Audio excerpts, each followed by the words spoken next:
Mesdames et messieurs, bonsoir. Je suis très ravie de vous retrouver pour cette nouvelle session d'information. À la une de l'actualité, clôture de la première session ordinaire de l'année 2016 de la Commission de partenariat public-privé. Le financement de 69 projets de 16 ministères ont été retenus. Promotion des droits des enfants au Burkina Faso, l'organisation Fonds Enfants analyse la perspective d'inclusion de modules sur les droits des enfants dans l'enseignement secondaire. Baccalauréat session 2016, le bilan des résultats révèle une légère hausse du taux de réussite de 39,56%. Et à tous ceux qui nous suivent sur Canal+, sur le bouquet 99, bienvenue et merci de nous suivre. Les ministres du gouvernement Paul Kabatieba ont défendu ce 8 août leur projet devant les membres de la commission de partenariat public-privé. Ce sont au total 69 projets qui ont été retenus pour un coût de financement estimé à plus de 4 000 milliards de francs CFA. L'Iradon Philippe Ada, reportage. Autour d'une table ronde dans la salle de réunion du Premier ministère qui s'est montré exigu, les membres de la commission de partenariat public-privé. Sur la table, 69 projets des 16 ministères examinés sur la base de plusieurs critères. Des critères comme est-ce que c'est des projets prioritaires, c'est des projets structurants, c'est des projets qui intéressent des privés.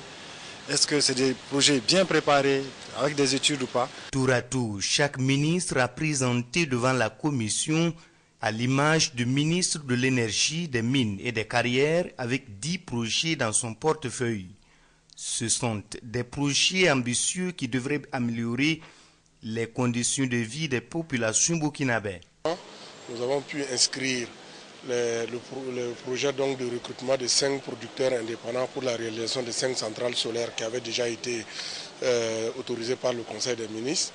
Nous avons également un autre projet de production d'électricité conventionnelle dans la partie S à la sortie donc de Ouaga pour pouvoir produire donc une puissance équivalente de 100 à 150 MW en fonction donc du type de technologie que le promoteur pourra nous proposer. Donc nous pensons que c'est les 2 projets majeurs pour l'électricité et également pour les hydrocarbures. Nous avons le projet donc de pipeline Bolgatanga-Ouaga et le projet de pipeline Ferkessoudou-Bobo-Dioulasso. C'est également le cas au ministère des Infrastructures dont la réalisation de l'aéroport de Donsin et autres infrastructures routières est attendue. Je me contenterai de citer l'important projet de l'autoroute Ouagadougou-Yamoussoukro, le projet de contournement de la ville de Ouagadougou, qui, comme vous le savez, fait à peu près 125 km, ainsi que d'autres projets tels que Boulsa, Sapaga. Donc nous nous réjouissons de l'inscription de ces projets, ce qui va nous permettre, dans le respect de la loi, ce qui va nous permettre d'accélérer les procédures en vue du démarrage très prochain de ces travaux-là. Le financement de tous ces projets nécessiterait une somme de plus de 4 227 milliards de francs CFA.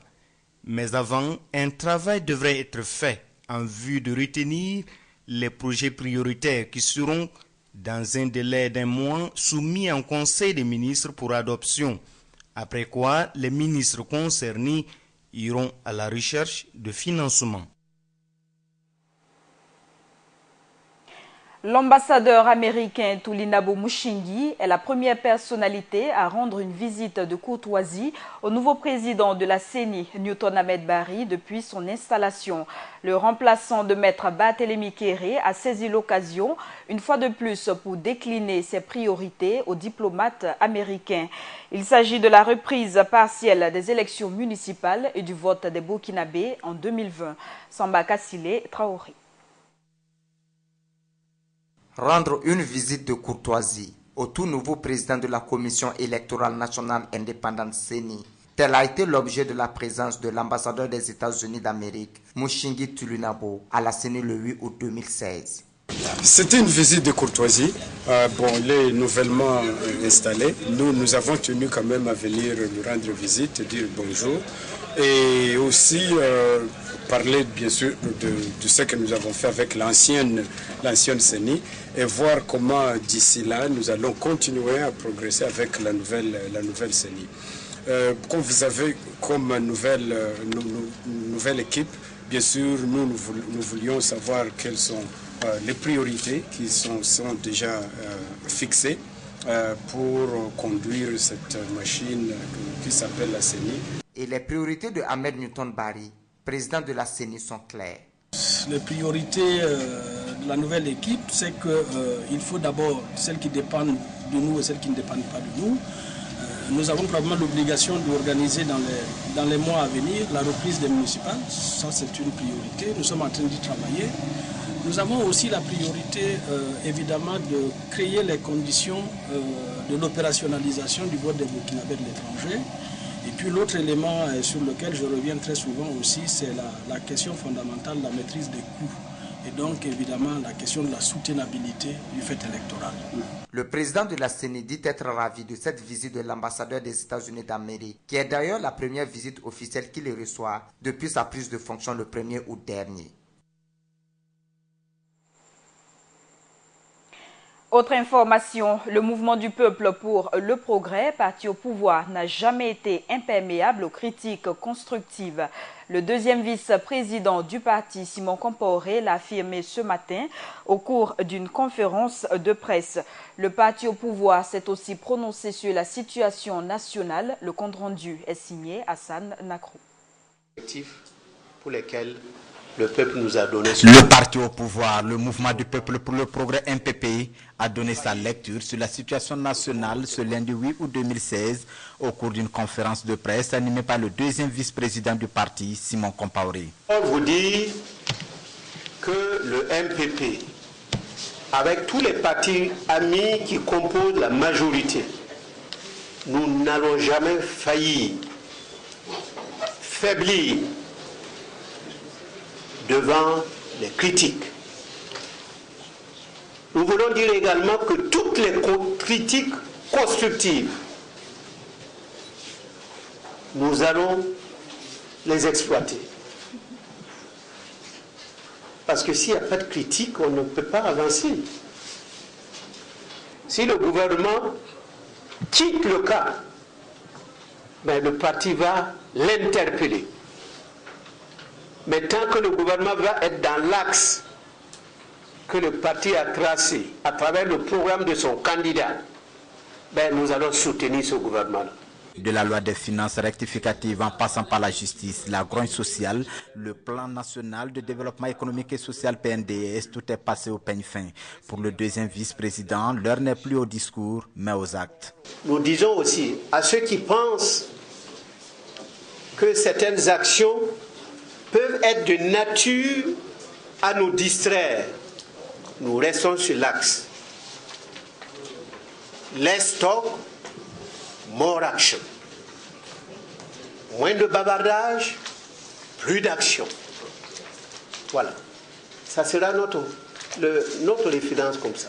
Pour ce qui est du passage à la 5e République, Simon Compaoré affirme qu'il n'y a pas d'agenda caché derrière cette initiative, car c'est l'expression du peuple qui va triompher à travers un référendum qui sera organisé bientôt. L'informatisation des actes de la justice burkinabé sera bientôt une réalité. La concrétisation de ce projet passe au préalable par l'élaboration d'un schéma directeur informatique. Les cadres du ministère de la Justice et des experts en informatique se sont rencontrés à ce sujet. La finalisation de ce projet offrira de nombreux avantages aux justiciables. Le reportage avec Mahamad Sangari. Le système judiciaire burkinabé sera bientôt informatisé, conformément aux recommandations faites lors du pacte pour le renouveau de la justice en mars 2015. Mais pour ce faire, il faut au préalable des réflexions pour mettre en route le schéma directeur informatique, d'où la tenue d'un atelier ce lundi 8 août 2016. Vous savez que depuis un certain temps, nous avons entrepris d'informatiser le système judiciaire pour une plus grande efficacité. Et donc il y a un travail qui a été fait par les experts. Et donc cet atelier va consister à présenter ce travail-là, notamment les orientations, pour recueillir les amendements des uns et des autres, présenter également les différentes structures qui vont piloter ce système-là, afin de faire en sorte que le travail puisse démarrer. Les moyens humains et financiers nécessaires pour l'exécution de ce projet seront évalués pendant ces 48 heures de travail. On va se réunir avec plusieurs groupes thématiques et on va définir les différentes étapes. On va évaluer sur le plan financier, sur le plan matériel et sur le plan humain, qu'est-ce que nous aurons besoin, de quoi nous aurons besoin pour aboutir à ce résultat-là. Donc c'est le justiciable qui gagne et surtout toute l'administration qui gagne également. Vous savez, comme vous le savez déjà, la justice est décriée parce qu'on dit que la justice est très lente. Maintenant, il y a des outils qui sont là, qui permettront à la justice de mieux travailler, d'être beaucoup plus crédible. Voilà en gros ce qui nous réunit aujourd'hui. Qu'est-ce que la mise en œuvre de ce schéma va changer dans le système judiciaire burkinabé? Oui, concrètement, ce que ça va changer, c'est que si on aboutit à ça, ça veut dire que vous n'aurez pas par exemple besoin d'aller au palais pour chercher une décision. Il suffit de cliquer, vous allez la voir. On aura tout le processus par exemple pour établir un casier judiciaire va être informatisé, de sorte que vous allez avoir l'information en temps réel. Au niveau du ministère aussi, ça va nous permettre de pouvoir suivre le travail des juridictions, ce qui va nous permettre de voir dans quel sens orienter, par exemple, à chaque fois qu'il y a besoin, la politique de la justice au niveau du gouvernement. Dans le processus de mise en œuvre de ce schéma directeur informatique, le département de René Bagoro va bénéficier du soutien de l'Union européenne. Poursuivant en enseignement de 38,3% en 2015, le taux de réussite au baccalauréat session 2016 a connu une légère hausse. Il est passé de 39,59%. Le ministre de l'Enseignement supérieur, de la Recherche scientifique et de l'Innovation, Michel Filiga Sawadogo, a dressé ce matin le bilan de cette session. Plus de détails avec Ibrahim Zongo. Les résultats de la session 2016 du baccalauréat sont en légère amélioration par rapport à ceux des années précédentes. En effet, la dernière session a enregistré un taux de succès de 39,59% contre 38,03% en 2015. On peut dire que c'est l'un des meilleurs taux, en tout cas au cours de ces dernières années.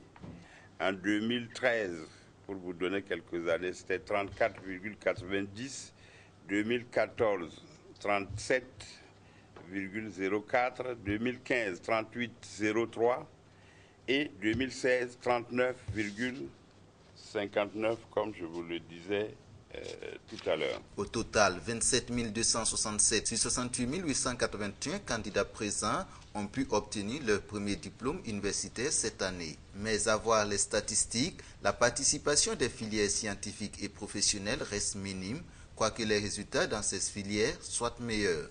On se retrouve avec 135 candidats sur les 71 000.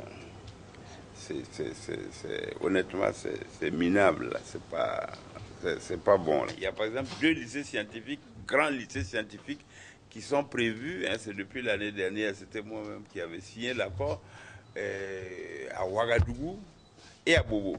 Et les lycées scientifiques, ça veut dire que ça va mettre l'accent sur les mathématiques, sur les sciences physiques, sur les sciences de la vie et de la terre, tout ça. Donc en termes de classement par région, le centre-est vient en tête avec 50,85% et le Sahel en dernière position avec 33,44%.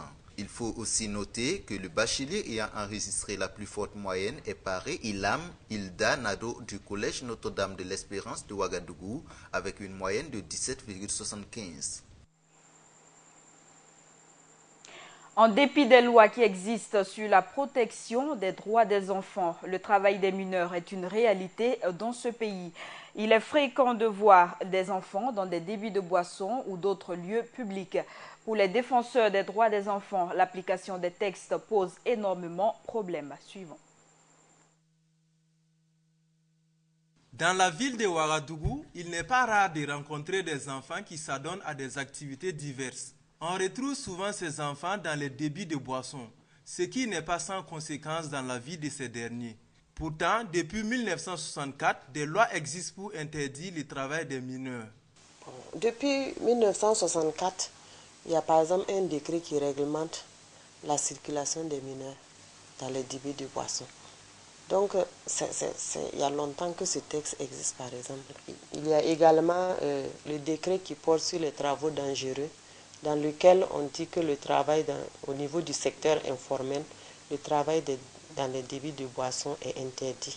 Certes, des lois existent, mais des difficultés ne manquent pas quant à leur application. Il faut dire aussi que les difficultés d'application sont liées au manque de moyens pour prendre en charge même ces enfants-là.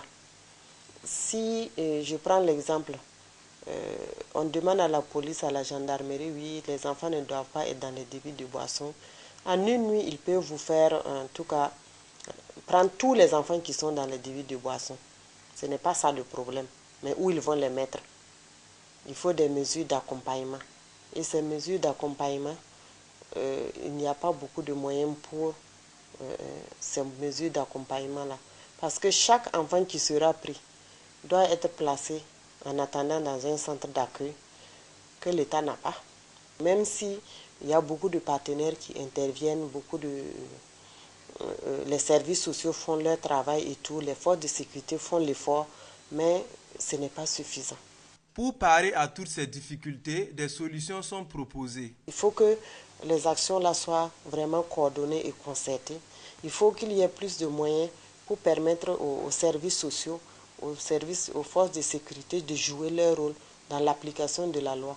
Parce que même pour appliquer une loi, ça nécessite un minimum de moyens. On ne se lève pas aller comme ça à pied dans un débit de boisson pour surveiller un enfant. On ne se lève pas main nue pour accueillir un enfant, pour pouvoir le prendre en charge.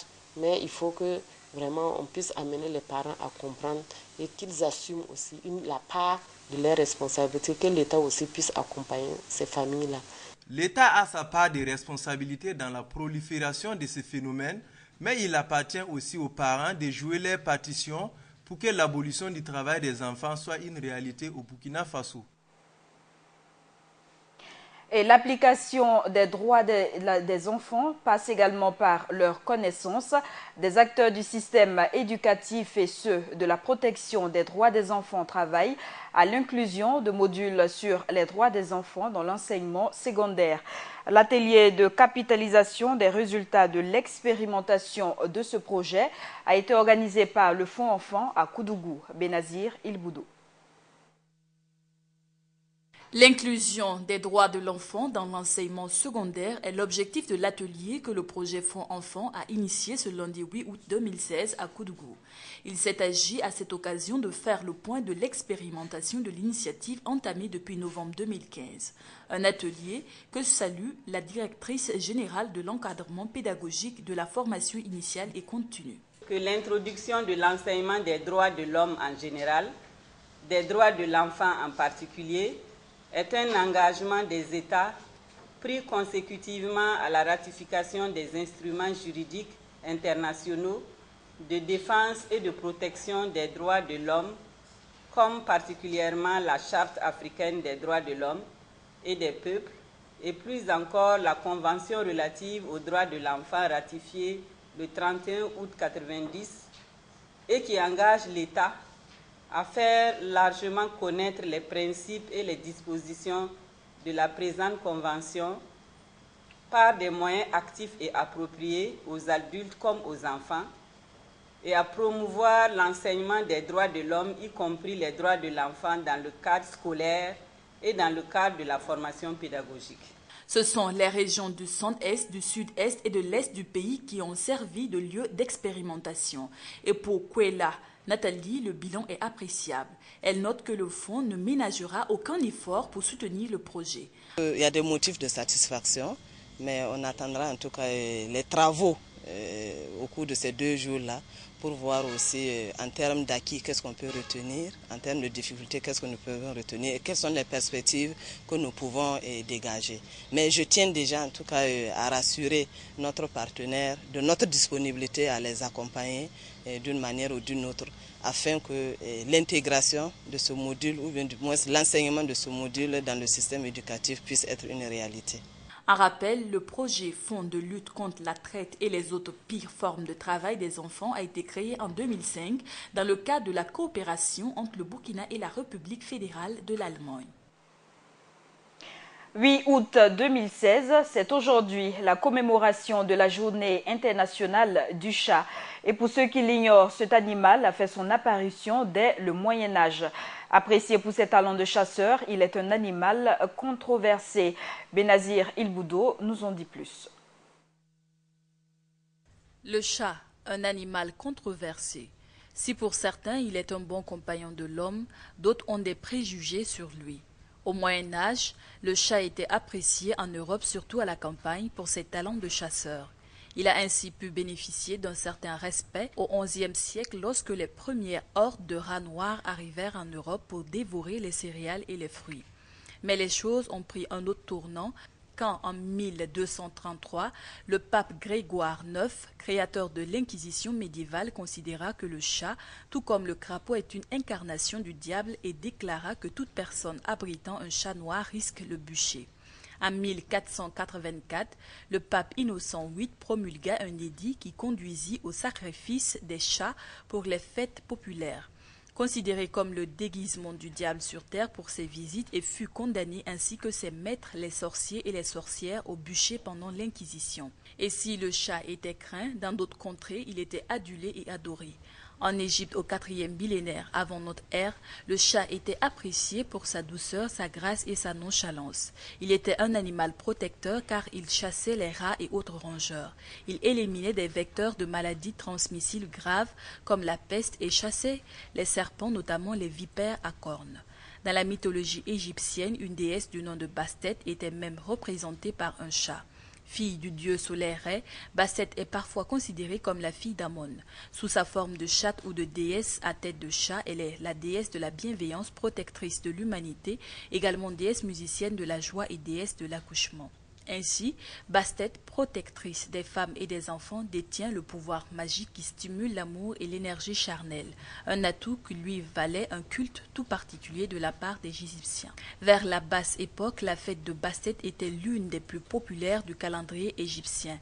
En cette occasion, la cité de Boubaptis, à 80 km au nord-est du Caire, ne pouvait être rejointe que par les voies fluviales. Hérodote indique que les chats trépassés sont apportés à Boubaptis où ils sont embaumés et enterrés dans des urnes sacrées. Des milliers de ces créatures furent enterrées dans des galeries souterraines de la ville et les environs afin qu'ils puissent porter le message de leur maître jusqu'au royaume des dieux. Malgré tout, la peur du chat subsiste chez certaines personnes au point de susciter la phobie. Comme tout animal domestique, le chat a besoin d'être suivi par un vétérinaire. Après une vingtaine d'années d'expérience dans ce domaine, le docteur Célestin Wandaogo déplore le fait que dans ce pays, l'attention accordée aux chiens est plus élevée qu'aux chats. Le reportage est de Mahamad Sangari. Le chat est de nos jours considéré comme étant l'un des animaux les plus proches de l'homme. Cependant, après plus d'une vingtaine d'années d'exercice du métier de vétérinaire, le docteur Célestin Wandaogo indique avoir été peu sollicité pour administrer des soins aux chats, preuve que peu de personnes accordent l'importance à la santé de cet animal. Nous avons beaucoup plus affaire à des chiens, les petits ruminants, les équidés. Pourtant, le chat a besoin d'un traitement sanitaire particulier. Mais le chat aussi, il a sa médecine. Il peut faire des intoxications. Donc on arrive avec quelques interventions, soit aux antibiotiques ou bien aux anti-allergiques. Avec quelques anti-inflammatoires, on arrive à maîtriser. Les grippes et les tiques sont les maladies les plus fréquentes chez cet animal. Normalement, les maladies qui sont fréquentes dont je vous parlais, les genres conjonctivites, c'est dû à la saison.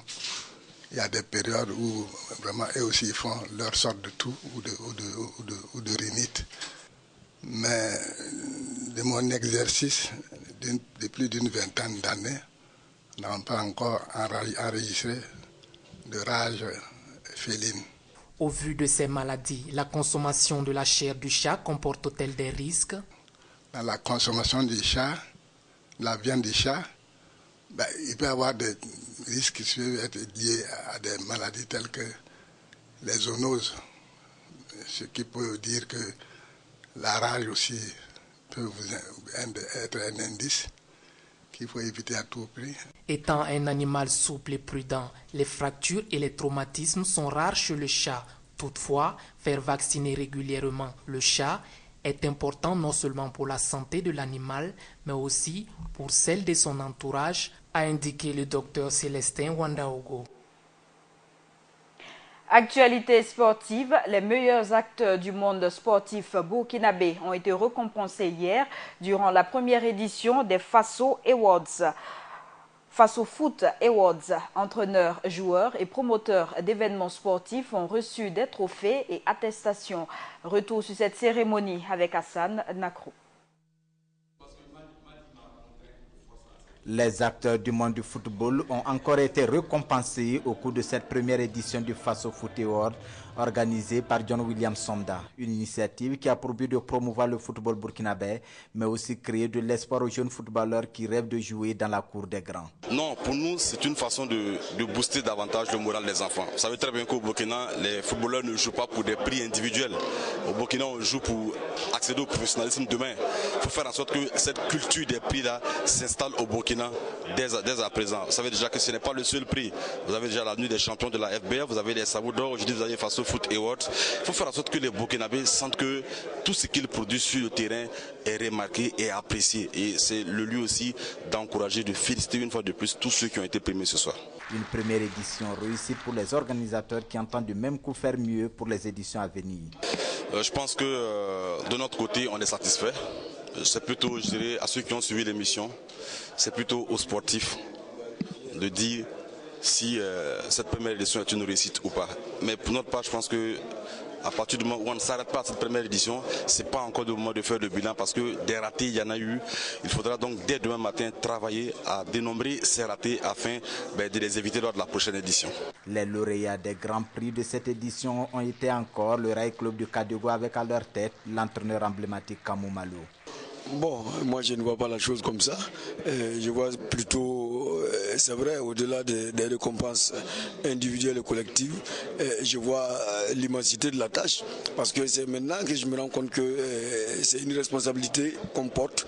Nous devons donc défendre les couleurs du pays en tant que club. Ce n'est pas une mince affaire. Du côté des joueurs, Aboubakar Sawadogo et Yacouba Mando, tous du RCK ont été sacrés vainqueurs. Dans leur catégorie, Stéphane Bandé de Luso est désigné meilleur espoir. Nasser Lawali du Koza fait sacré meilleur physique de la saison. Des certificats ont été décernés à des personnes qui œuvrent pour la bonne marche du football burkinabé. Hors de chez nous, c'est sous un climat tendu que le président tchadien Idriss Déby a été investi ce lundi pour un 5e mandat.